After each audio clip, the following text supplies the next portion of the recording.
Lesson 19. In Lesson 19, we revisit some old friends, but this time they explain them. This is what happens after the definite article. Remember, there is no indefinite article in Irish. It's only the. There's no a. If you want you just use the noun with nothing before it.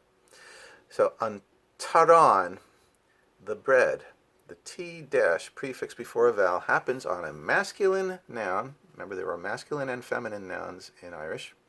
A masculine noun after the article. Antaran, antim, the butter. I am single syllable M goes long vowel before it. Little thing you don't. If it's more than one syllable, it doesn't do that.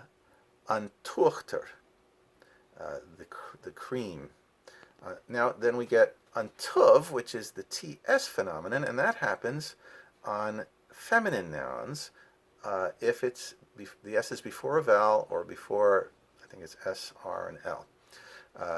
So that's something that happens on feminine nouns.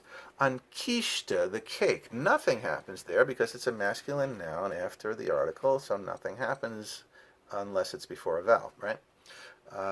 Then we get just some, they don't get into the feminine nouns here, so we don't have to worry about that, but they okay, so they do just give you some more nouns, and then they give you, again, some verbal adjectives. Docha, burned. Milcha, spoiled. Nitcha, washed. Lecha, red. Itcha, eaten. Alta, drank, which you can also use for drunk. Squibha, swept. Kurta iwallach, put into hiding. Okay, so hidden. And then they just use these things in sentences. So it's mostly practice a few new words to remember. So make sure you remember them.